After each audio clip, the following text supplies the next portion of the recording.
To my channel exam pass Bangla. আজকে আমাদের যে ক্লাসটা হবে সেটা হচ্ছে SSC MTS GK paper solution previous year. তো 2024 সালে 23 অক্টোবর যে এক্সামটা হয়েছিল তার জিকে পার্টটা আজকে আমরা কি সলভ করবো। তো লেট আস স্টার্ট। তো প্রথম কোশ্চেন কি বলেছে দেখো, প্রথম কোশ্চেন কি বলেছে, the Zanskar and the Nubra are the tributaries of which river. Zanskar Nubra কোন নদীর উপনদী? তো জাস্কার এবং নুব্রা কোন নদীর উপনদী? আমরা যে অপশন গুলো দিয়েছে, প্রথম অপশন কি দিয়েছে দেখো, প্রথম অপশন হচ্ছে ইন্ডাস মানে সিন্ধু নদী, দ্বিতীয় অপশন হচ্ছে গঙ্গা, তৃতীয় অপশন হচ্ছে কাবেরী, আর চতুর্থ অপশন হচ্ছে মহানদী। তো জাস্কার এবং নুব্রা যে নদীর উপনদী তারা সেটা হলো সিন্ধু বা ইন্ডাস। তো সঠিক উত্তর কি হয়ে যাবে? সিন্ধু বা ইন্ডাস। তো এই আনসারের কোশ্চেনের সঠিক উত্তর ইন্ডাস। কিন্তু আমরা এই কোশ্চেনটা করেই শুধু ছেড়ে দেবো না, এখান থেকে আমরা কিছু কিছু যে অপশন গুলো আছে সেখান থেকে কিছু কিছু মোস্ট ইম্পর্টেন্ট কোশ্চেন যেগুলো বিভিন্ন পরীক্ষায় এসে থাকে সেগুলো একটু দেখে নেব। তো দেখো, দেখো, যদি আমরা সিন্ধু নদীর সম্বন্ধে একটু জানতে চাই তবে কি দেখবো, সিন্ধু কোথা থেকে উৎপন্ন হয়েছে? দেখো, সিন্ধু উৎপন্ন হয়েছে কৈলাস রেঞ্জ থেকে উৎপন্ন হয়েছে। কোথায় উৎপন্ন হয়েছে? কৈলাস রেঞ্জ থেকে উৎপন্ন হয়েছে। কৈলাস রেঞ্জ থেকে উৎপন্ন হয়েছে। কোথায়? না তো তিব্বত। তিব্বতের কৈলাস রেঞ্জ থেকে কি উৎপন্ন হয়েছে? সিন্ধু উৎপন্ন হয়েছে। তো কোথা থেকে উৎপন্ন হয়েছে? তিব্বত। তো তিব্বতের কৈলাস রেঞ্জ থেকে সিন্ধু উৎপন্ন হয়েছে। ওকে। তো সেই জায়গাটা কি? না তো সেই জায়গাটা হচ্ছে মানসরোবর লেক। MANO, মানো, SARV, সরোবর লেক থেকে উৎপন্ন হয়েছে। ওকে। তো দেখো, কোথায় পতিত হয়েছে? না তো আরাবিয়ান সাগরে পতিত হয়েছে। কোথায় পতিত হয়েছে? আরাবিয়ান সি, মানে আরাবিয়ান সাগরে কি পতিত হয়েছে? সিন্ধু নদী। আর যদি বলি সিন্ধু নদীর প্রধান উপনদী কোনটা, তো সিন্ধু নদীর প্রধান উপনদী চেনাব। CHENAB, চেনাব। তো এটা সিন্ধু সম্বন্ধে আমরা জানলাম। ওকে। এবার আছে দেখো গঙ্গা। গঙ্গার সম্বন্ধে যদি আমরা জানি তো গঙ্গার উৎসস্থল কোথায়? তো গঙ্গার উৎসস্থল হচ্ছে গঙ্গোত্রী গ্লেসিয়ার উত্তরাখণ্ডে। উত্তরাখণ্ড গঙ্গোত্রী গ্লেসিয়ার থেকে উৎপন্ন হয়েছে। কত উৎপন্ন হয়েছে? গঙ্গোত্রী গ্লেসিয়ার। আর গঙ্গা কিভাবে তৈরি হলো? না তো অলকনন্দা এবং ভাগীরথীর মিলনের ফলে কিন্তু আমাদের কি হয়েছে? গঙ্গার উৎপত্তি হয়েছে। অলকানন্দা এবং ভাগীরথী, PHAGARATA, ভাগীরথীর মিলনের ফলে কিন্তু আমাদের গঙ্গা সৃষ্টি হয়েছে। আর গঙ্গা যে যে জায়গাটায় সৃষ্টি হয়েছে ভাগীরথী, সেটা হচ্ছে দেবপ্রয়াগ। সেটা কোথা থেকে উৎপন্ন হয়েছে? সেটা কি হয়েছে? দেবপ্রয়াগ। অলকনন্দা আর ভাগীরথীর সঙ্গে যে মিলনটা হয়েছে কোথায়? দেবপ্রয়াগ। তো গঙ্গা উৎপন্ন কোথা থেকে হলো? গঙ্গা উৎপন্ন হলো গঙ্গোত্রী গ্লেসিয়ার থেকে উত্তরাখণ্ডে। আর গঙ্গা যেটা তৈরি হয়েছে সেটা হচ্ছে ভাগীরথী এবং অলকনন্দার মিলনের ফলে তৈরি হয়েছে। ওকে। তো আমরা যদি দেখি গঙ্গা নদীর সব থেকে বড় উপনদীর নাম কি বা প্রধান উপনদীর নাম কি, তাহলে সেটা হয়ে যাবে কি? যমুনা। সেটা এবার দেখো, যদি আমরা দেখি কাবেরী, তো কাবেরী কোথা থেকে উৎপন্ন হয়েছে? তো কাবেরী উৎপন্ন হয়েছে দেখো ব্রহ্মগিরি হিল থেকে উৎপন্ন হয়েছে। কোথা থেকে উৎপন্ন হয়েছে? ব্রহ্মগিরি হিল থেকে উৎপন্ন হয়েছে কি? কাবেরী নদী। কর্ণাটকে কাবেরী নদী ব্রহ্মগিরি হিল থেকে উৎপন্ন হয়েছে। ওকে। দেখো, আবার যদি বলা হয় যে মেট্টুর বাঁধ কোথায় আছে? না তো কাবেরী নদীতে আছে। মেট্টুর বাঁধ কোথায় নির্মিত হয়েছে? না তো কাবেরী নদীতে নির্মিত হয়েছে। এবার দেখো কি বলছে, মহানদী যদি আমরা দেখি, তো মহানদী থেকে ইম্পর্টেন্ট কোশ্চেন। মহানদী কোথা থেকে উৎপন্ন হয়েছে? মহানদী উৎপন্ন হয়েছে ছত্তিশগড়ের সিহাওয়া রেঞ্জ থেকে উৎপন্ন হয়েছে। আর সব থেকে ইম্পর্টেন্ট মহানদী, সেটা হচ্ছে কি? হীরাকুদ ড্যাম কোথায় অবস্থিত? মহানদীর উপর নির্মিত হয়েছে কি? হীরাকুদ ড্যাম। এইচ আই এর হীরা, KUND, কোন ড্যাম কোথায় নির্মিত হয়েছে? মহানদীর নির্মিত হয়েছে। তো আমরা এই কোশ্চেনটা, যেটা আমাদের প্রথম কোশ্চেন ছিল যে ঝাস্কার এবং নুব্রা কার ট্রিবিউটারি বা কার উপনদী, তা সেটা হয়ে যাবে আমাদের সিন্ধু নদী। ওকে। তো এখানে দেখো কিছু কিছু ইম্পর্টেন্ট আছে, সে তোমরা দেখে নিতে পারো। যেমন ঝাস্কার এবং নুব্রা হিমালয়ের দুটি গুরুত্বপূর্ণ উপনদী, যা সিন্ধু নদীতে মিলিত হয়। ওকে। আর question two, once a dancer is autobiography of. Once a dancer এর আত্মজীবনীটা কার?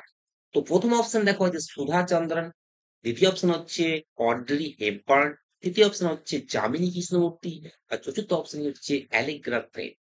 তো আমরা জানি ওয়ান্স এ ডান্সার যে যার আত্মজীবনী তিনি হলেন অপশন 3 যামিনী কৃষ্ণমূর্তি। ওকে। তো দেখো, আমরা বাকি অপশন সম্বন্ধে একটু হালকা জেনে নেব। যেমন সুধা চন্দ্রন কে ছিলেন? সুধা চন্দ্রন ছিলেন একটা ক্লাসিক্যাল ডান্সার। ক্লাসিক্যাল ডান্সার কে ছিলেন? সুধা চন্দ্রন। তিনি কি ডান্স করতেন? না তো ভারতনাট্যম, BHARAT, ভারত নাট্যম, NATTYAM, হ্যাঁ, ভারতনাট্যম। ওকে, তো তার আর্টিফিশিয়াল একটা লেগ ছিল। ওকে, তো অপশন টু দেখো যে অড্রি হেপবার্ন যেটা আছে, তিনি কে? না তো তিনি হচ্ছেন একজন অ্যাক্ট্রেস। হ্যাঁ, তিনি অস্কার পেয়েছিলেন তার তার বিখ্যাত রোলের জন্য, যেটা হচ্ছে রোমান হলিডে। রোমান কি? Roman Holiday. আহ এই ফিল্মটার জন্য তিনি কি অস্কার পেয়েছিলেন। ওকে, সেই ডান্সার এই অটোবায়োগ্রাফির অ্যান্সারটা আমার কি হলো? যামিনী কৃষ্ণমূর্তি। এবার দেখো আমরা যামিনী কৃষ্ণমূর্তি সম্বন্ধে একটু হালকা জেনে নেবো কি। তো যামিনী কৃষ্ণমূর্তি ভারতনাট্যম, কুচিপুড়ি, ওড়িশি নৃত্যে পারদর্শী এবং ভারতের অন্যতম শ্রেষ্ঠ নৃত্যশিল্পী ছিলেন। আহ বিবেচিত হতেন, ঠিক আছে। Sudha Chandra Sen 3 in February 2024, who was sworn in as the first woman Chief Justice of the Uttarakhand High Court. ফেব্রুয়ারি 2024-এ কে উত্তরাখণ্ড হাইকোর্টের প্রথম মহিলা প্রধান বিচারপতি হিসেবে শপথ নেন? তো অপশন যদি আমরা দেখি, প্রথম আছে সুজাতা মানাহার, দ্বিতীয় অপশন হচ্ছে জ্ঞান সুধা মিশ্র, তৃতীয় অপশন হচ্ছে রঞ্জনা দেশাই, আর তৃতীয় অপশন হচ্ছে ঋতু বাহারি। তো দেখো, 2024-এ উত্তরাখণ্ড হাইকোর্টের প্রথম মহিলা বিচারপতি যিনি প্রথম মহিলা প্রধান বিচারপতি শপথ নিয়েছিলেন, তিনি হলেন অপশন ফোর, ঋতু বাহারি। তো আমাদের অ্যান্সার কি হয়ে যাবে? ঋতু বাহারি। তো ঋতু বাহারি সম্বন্ধে আমরা একটু হালকা জেনে নেবো। তো কি বলছে? তো ঋতু বাহারি দেখো কি বলছে। ঋতু বাহারি উত্তরাখণ্ড হাইকোর্টের প্রথম মহিলা প্রধান বিচারপতি শপথ নেন। এই নিযুক্ত ভারতের ব্যবস্থা একটা গুরুত্বপূর্ণ পদক্ষেপ, কারণ উত্তরাখণ্ড হাইকোর্টের আগে কখনো কোনো মহিলা প্রধান বিচারপতি নিযুক্ত হন। Okay, question question four, which chronicler of medieval age recognized that Rajia was more able and qualified than all her brothers? মধ্যযুগের কোন ঐতিহাসিক লিখেছিলেন যে রাজিয়া তার সকল ভাইয়ের চেয়ে অধিক যোগ্য এবং সক্ষম ছিলেন? তো প্রথম অপশন আছে তাজউদ্দিন, দ্বিতীয় অপশন কি আছে মিনহাজ ই সিরাজ, তৃতীয় অপশন কি আছে মোহাম্মদ, তৃতীয় অপশন কি আছে মোহাম্মদ জুনিয়াদি, আর চতুর্থ অপশন হচ্ছে ফখরুল মুলক ইসলাম। তো মধ্যযুগের যে ঐতিহাসিক বলেছিলেন যে রাজিয়া তার সকল ভাইয়ের থেকে অধিক যোগ্য এবং সক্ষম ছিলেন, তিনি হলেন অপশন টু, মিনহাজ ই সিরাজ। আর মিনহাজ ই সিরাজের একটা বিখ্যাত বইয়ের নাম তাবাক কিত ই নাসিরি, TAB, টাব কিউএটি, তাবাকুত এ নাসিরি, NASIR। তো এটি খুব ভেরি ইম্পর্টেন্ট, তাবাকুত ই নাসিরি। তো মিনহাজ ই সিরাজের লেখা একটা বইয়ের নাম কি? তাবাকুত ই নাসিরি। তো মধ্যযুগের কোন ঐতিহাসিক লিখেছিলেন যে রাজিয়া তার সকল ভাইয়ের থেকে অধিক যোগ্য? সেটা অপশন টু হয়ে যাবে, মিনহাজ ই Siraj. Question 5. In which of the following states is Auliang Monnu celebrated, which is an ancient spring festival celebrated by all uh, Kuniak in the month of April? নিম্নলিখিত কোন রাজ্যে আউলিয়াং মন্নু উৎসব উদযাপন করা হয়, যা এপ্রিল মাসে কোনিয়াক জনগোষ্ঠীর প্রাচীন বসন্ত উৎসব? তো আমরা যদি অপশন গুলি দেখি, তো অপশন প্রথম অপশন আছে তেলেঙ্গানা, দ্বিতীয় অপশন আছে বিহার, তৃতীয় অপশন আছে উড়িষ্যা, চতুর্থ অপশন আছে নাগাল্যান্ড। তো আউলিয়াং মন্নু যে উৎসব, সেটা যেখানে পালিত হয় যে রাজ্যে, সেটা হচ্ছে নাগাল্যান্ড। তো অ্যান্সার আমাদের কি হয়ে যাবে? নাগাল্যান্ড। আর নাগাল্যান্ডে আরেকটি উৎসব পালিত হয়, সেটা হচ্ছে কি হর্নবিল, HORN, হর্নবিল। ওকে, আরেকটা উৎসব যেটা পালিত হয় নাগাল্যান্ডে হচ্ছে হর্নবিল। আর বিহারের একটা ইম্পর্টেন্ট যে উৎসব, সেটা হচ্ছে ছট পূজা, CHHAT, ছট পূজা, ছট পূজা। আর তেলেঙ্গানার যে ইম্পর্টেন্ট উৎসব, সেটা হচ্ছে বোনালু, বোনালু। ওকে, তো এই আমাদের মোটামুটি জানলাম। আর এইটা যেটা আমরা জানলাম যে আউলিয়াং মন্নু, এটা কোথাকার উৎসব? না, তো হচ্ছে answer Nagaland. Question 6. Which article of Indian Constitution has provisions for appointment of High Court judges? ভারতের সংবিধানের কোন অনুচ্ছেদে উচ্চ আদালতের বিচারপতি নিয়োগের বিধান রয়েছে? তো অপশন অন কি আছে? Article 217, option 2 article 119, option 3 article 252, option 4 article 202। তো আমাদের এখানে সঠিক অ্যান্সার যেটা হয়ে যাবে সেটা হচ্ছে আর্টিকেল 217, মানে 217 অনুচ্ছেদ। তো এখানে দেখো 217 অনুচ্ছেদ অনুযায়ী রাজ্যের উচ্চ আদালতের বিচারপতিদের নিয়োগের নিয়ম নির্ধারিত হয়েছে। এই অনুচ্ছেদে কি বলা হয়েছে, যে রাষ্ট্রপতি, রাজ্যপাল এবং ভারতের প্রধান বিচারপতির সঙ্গে পরামর্শ করে উচ্চ আদালতের বিচারপতিদের নিয়োগ করবে। ওকে, কোশ্চেন 7 কি বলছে দেখো, which of the following is an example of private sector industry, মানে নিম্নলিখিত কোনটি একটা বেসরকারি খাতের শিল্পের উদাহরণ। তো অপশন যদি আমরা দেখি, প্রথম অপশনটা কি আছে, steel authority of India limited, মানে সেল। দ্বিতীয় অপশন আছে কি, ভারত হেভি ইলেকট্রিক্যালস লিমিটেড, মানে ভেল। আর তৃতীয় অপশন কি আছে, tata iron and steel company. চতুর্থ অপশন আছে লাইফ ইন্স্যুরেন্স কর্পোরেশন। তো এখানে দেখো প্রথম যে অপশন আছে সেটাও কিন্তু প্রাইভেট নয়, দ্বিতীয় অপশন যেটা আছে সেটাও প্রাইভেট নয়, তৃতীয় অপশন আছে এটা আমাদের private sector, tata iron and steel company. এটা কি, এটা আমাদের যেটা হচ্ছে সেটা হচ্ছে প্রাইভেট সেক্টরের এক্সাম্পল, প্রাইভেট সেক্টর ইন্ডাস্ট্রির একটা এক্সাম্পল। আর ৪ নম্বর যেটা আছে সেটাও কিন্তু প্রাইভেট সেক্টর এক্সাম্পল নয়। তো দেখো, সেল সম্বন্ধে আমরা একটু হালকা জেনে নেব। সেল হেডকোয়ার্টার কোথায় আছে, হেডকোয়ার্টার আছে নিউ দিল্লি। কোথায় আছে, দিল্লিতে আছে, হেডকোয়ার্টার দিল্লিতে আছে। এখানে কি উৎপন্ন হয় না, স্টিল উৎপন্ন হয়, স্টিল ইস্পাত তৈরি হয়। ভেলের হেডকোয়ার্টার কোথায় আছে, তো ভেলের হেডকোয়ার্টার আছে নিউ দিল্লিতে। এখানে কি উৎপন্ন হয়, এখানে ইলেকট্রিক্যাল জিনিস তৈরি হয়। ওকে, তো এই কোশ্চেনটা আমাদের অ্যান্সার হয়ে যাবে যেটা প্রাইভেট সেক্টর কোম্পানি, সেটা হচ্ছে কি tata iron and steel company. Question 8. J. J. Thomson is known for developing which model in 1898? তো জে জে থমসন 1898 সালে কোন মডেলটি উদ্বোধন করেন? তো প্রথম অপশন হচ্ছে গোল্ড ফয়েল মডেল, দ্বিতীয় অপশন হচ্ছে প্লাম পুডিং মডেল, তৃতীয় অপশন হচ্ছে ডবল স্লিট মডেল, চতুর্থ অপশন হচ্ছে ওয়াইল্ড ড্রপ মডেল। তো জে জে থমসন যেটার সঙ্গে যুক্ত 1898 সালে তিনি যেটা উদ্ভাবন করেছিলেন সেটা হচ্ছে অপশন 2 প্লাম পুডিং মডেল। ওকে, তো দেখো জে জে থমসন 1898 সালে প্লাম পুডিং মডেল নামক একটা পরমাণু গঠন নিয়ে একটা মডেল প্রস্তাব করেন। এই মডেল অনুসারে একটা পরমাণু হলো ধনাত্মক চার্জযুক্ত দইয়ের মতো একটি বস্তু, যার মধ্যে ঋণাত্মক চার্জযুক্ত ইলেকট্রনগুলো কিশমিশের মতো ছড়িয়ে আছে। এই ধারণাটি আধুনিক পারমাণবিক মডেলের পূর্বসূরি এবং ইলেকট্রনের আবিষ্কারের পর তৈরি করা হয়। তো ওলফল মডেল কে তৈরি করেছিলেন, না তো রাদারফোর্ড।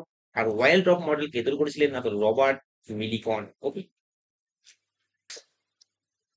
কোশ্চেন 9, দসাইন এবং Tihar are popular festival of which neighbouring country of India. Dashain ও তিহার ভারতের কোন প্রতিবেশী দেশের জনপ্রিয় উৎসব? তো প্রথম অপশন হচ্ছে বাংলাদেশ, দ্বিতীয় অপশন হচ্ছে শ্রীলঙ্কা, তৃতীয় অপশন হচ্ছে নেপাল, আর চতুর্থ অপশন হচ্ছে পাকিস্তান।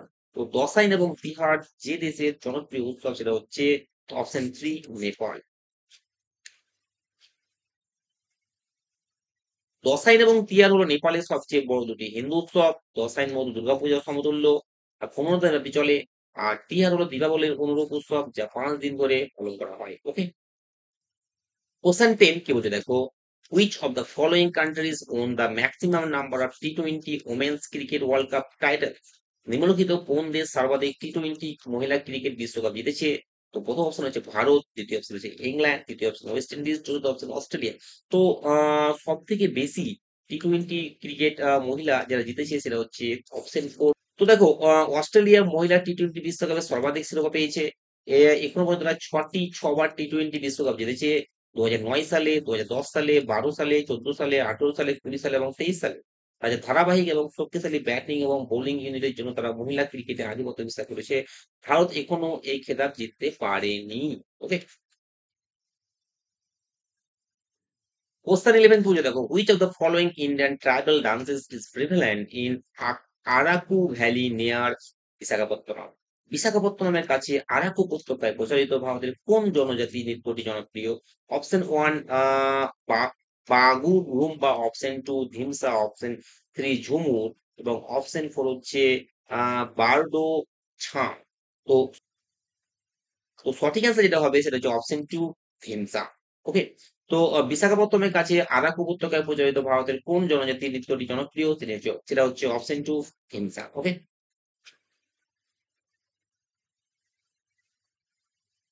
তো এখানে দেখো ধিমসা হলো দক্ষিণ ভারতের আরাকি উপত্যকা অঞ্চলের বাস করা ওড়িয়া ও উঝা জনজাতির মধ্যে প্রচলিত জনপ্রিয় নৃত্য। এই নৃত্যের মহিলা নৃত্যশিল্পীরা বৃত্তাকারে দাঁড়িয়ে থাকে। ওকে। আর বাগুরুম্বা যেটা হচ্ছে সেটা যে অসমের বড়ো জনজাতির নৃত্য। আর ঝুমুর কোথাকার না? ঝুমুর হচ্ছে ঝাড়খণ্ড ও পশ্চিমবঙ্গের জনজাতি নৃত্য। আর বারোছামটা কোথাকার না? তো বারোছাম হচ্ছে অরুণাচল প্রদেশের মোনাপা জনজাতি নৃত্য। কোশ্চেন 12 কি বুঝে দেখো, which track and field event has a water jump? নিম্নলিখিত ট্র্যাক এবং ফিল্ড ইভেন্টের মধ্যে কোনটিতে জলের বাঁধা থাকে, ওয়াটার জাম্প থাকে? তো অপশন ওয়ান কি? অপশন ওয়ান হচ্ছে হার্ডল দৌড়। অপশন টু হচ্ছে ডেকাথলন। অপশন থ্রি হচ্ছে ক্রস কান্ট্রি রানিং। আর অপশন ফোর যেটা হচ্ছে স্টেপল চেজ। তো এখানে যে অ্যান্সারটা হয়ে যাবে ওয়াটার জাম্প থাকে যেটাতে, সেটা হচ্ছে option four, steeplechase. Okay. Question 14 কে বলছে দেখো, right of a prisoner to speedy trial will be categorised in which of the following fundamental rights? একজন বন্দি একজন বন্দি দ্রুত বিচার পাওয়ার অধিকার কোন মৌলিক অধিকারের অন্তর্ভুক্ত? অপশন ওয়ান, জীবনের অধিকার, right to life. Option two, right against exploitation, শোষণের বিরুদ্ধে অধিকার। Option three, right to constitutional remedies, সাংবিধানিক অধিকারের অধিকার। Option four, right to equality মানে সমতার অধিকার। তো এখানে দেখো ফান্ডামেন্টাল রাইটস মানে right of a prisoner to speedy trial will be categorized in which of the following? মানে একজন বন্দি দ্রুত বিচার পাওয়ার অধিকার যে মৌলিক অধিকার অন্তর্ভুক্ত, সেটা হচ্ছে option one, right to life মানে জীবনের অধিকার। তো ভারতের সংবিধানে আর্টিকেল 21 এর অধীনে আছে আমাদের right to life and personal liberty. দ্রুত বিচার পাওয়া এই অধিকার একটা গুরুত্বপূর্ণ উপাদান। মাননীয় সুপ্রিম কোর্ট একাধিক মামলার রায় স্পষ্ট করেছে যে দীর্ঘসূত্রিতা এক প্রকার বিচারহীনতা এবং তা আর্টিকেল 21 লঙ্ঘন করে। এটি বিচার ব্যবস্থার ন্যায়প্রণতা নিশ্চিত করতে অপরিহার্য। কোশ্চেন 15 কি বলছে দেখো, নিম্নলিখিত কোনটি বাজেট পরিচালনা সম্পর্কে OECD নির্ধারিত নীতিমালার অন্তর্ভুক্ত নয়? তো প্রথম অপশন কি আছে? প্রথম অপশন হচ্ছে design the capital budgeting framework to make national development needs, জাতীয় উন্নয়নের প্রয়োজনীয় মূলধন বাজেট কাঠামো তৈরি। অপশন টু কি বলছে? এটি নাগরিকদের বাজেট আলোচনায় অংশগ্রহণ করতে দেয় না। অপশন থ্রি কি বলছে? সরকারের মধ্যমেয়াদী কৌশলগত অগ্রাধিকারের সঙ্গে বাজেটের সামঞ্জস্য। আর অপশন ফোর বলছে বাজেট বাস্তবায়ন সক্রিয়ভাবে পরিকল্পনা, পরিচালনা ও পর্যবেক্ষণ করতে হবে। তো এখানে যেটা অ্যান্সার হয়ে যাবে সেটা হচ্ছে অপশন টু, এটি নাগরিকদের বাজেট আলোচনায় অংশগ্রহণ করতে দেয় না। দেখো OECD এর ফুল ফর্ম যদি আমরা জানতে চাই তো জানবো organisation for economic cooperation and development. Budget পরিচালনার জন্য 10টি মূল নীতিমালা প্রস্তাব করেছে। হ্যাঁ, ওকে। তো এই নীতিগুলির মধ্যে রয়েছে কি? দীর্ঘমেয়াদী ও মধ্যমেয়াদী বাজেট পরিকল্পনা, মূলধন বাজেট কাঠামো, জনসাধারণের অংশগ্রহণ নিশ্চিত করা, বা বাজেটের স্বচ্ছতা ও নিরীক্ষণ, অতএব নাগরিকদের বাজেটে অংশগ্রহণ করতে না দেওয়া OECD নীতিমালার বিপরীত। এটা একটি ভুল। তো কোশ্চেন 16 কি বলছে দেখো, epic poem Savitri described by its author as a legend and symbol was written by, মানে a legend and symbol হিসাবে যার ব্যাখ্যা দেওয়া হয়েছে সেই মহাকাব্যিক কবিতা সাবিত্রী কে লিখেছিলেন? তো দেখো এখানে অপশন হচ্ছে প্রথমে অরবিন্দ ঘোষ, দ্বিতীয় অপশন মহাত্মা ফুলে, তৃতীয় অপশন হচ্ছে বাল গঙ্গাধর তিলক, তৃতীয় অপশন হচ্ছে বাল গঙ্গাধর তিলক, চতুর্থ অপশন হচ্ছে বাবা সাহেব আম্বেদকর। তো দেখো যে আহ, এখানে যে সাবিত্রী বলে যে পোয়েমটা আহ লেখা হয়েছিল, যার দ্বারা লেখা হয়েছিল সেটা হচ্ছে অরবিন্দ ঘোষ। আর অরবিন্দ ঘোষের আরেকটা বিখ্যাত বইয়ের নাম সেটা হচ্ছে লাইফ ডিভাইন। লাইফ কি? Divine, life divine. ওকে। আর মহাত্মা ফুলের একটা বিখ্যাত বইয়ের নাম হচ্ছে গুলামগিরি, GULAM, গুলামগিরি। ওকে।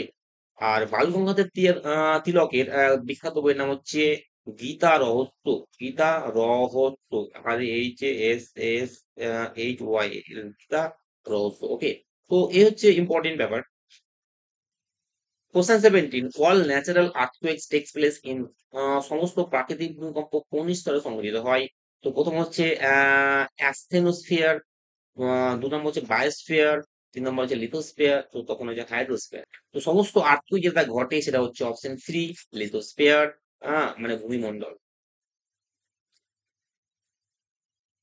তো দেখো ভূপৃষ্ঠের লিথোস্ফিয়ার হলো সেই কঠিন বাইরের স্তর যেখানে টেকটনিক প্লেট থাকে এবং যার মধ্যে ঘর্ষণ বা বিচ্যুতির ফলে ভূমিকম্প সৃষ্টি হয়। লিথোস্ফিয়ারের নিচে রয়েছে অ্যাসথেনোস্ফিয়ার। প্রাকৃতিক ভূমিকম্প সবসময় লিথোস্ফিয়ারে হয় কারণ এখানেই শক্তি জমে ও হঠাৎ কোশ্চেন 18, কর্ণাটকী সঙ্গীতশিল্পী বম্বে জয়শ্রী 2023 সালে কোন সঙ্গীত পুরস্কারের জন্য নির্বাচিত হয়েছিলেন?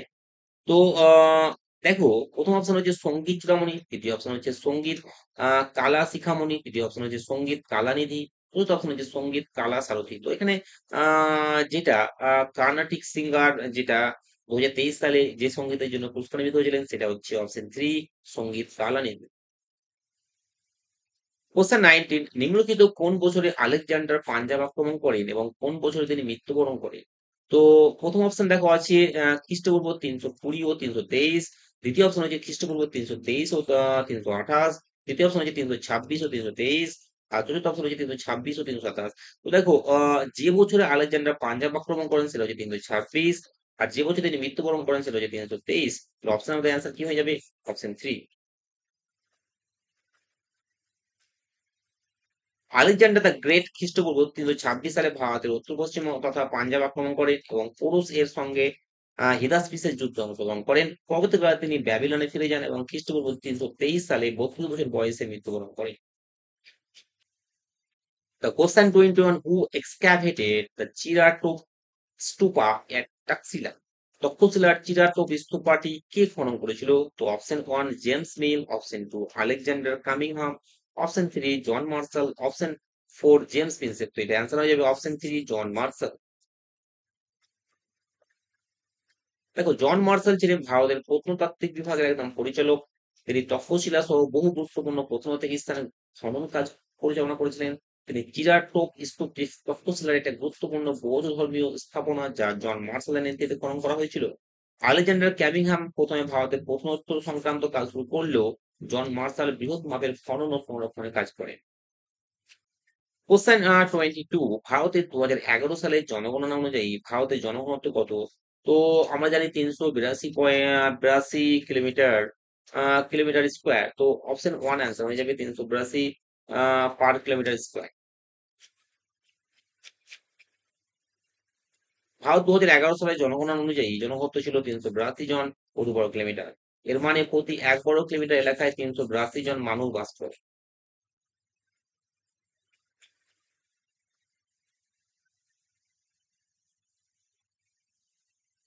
Question 23, which of the following fields is not covered by the National Eminence Award? নিম্নলিখিত কোন ক্ষেত্রটি ন্যাশনাল এমিনেন্স অ্যাওয়ার্ড দ্বারা অন্তর্ভুক্ত নয়?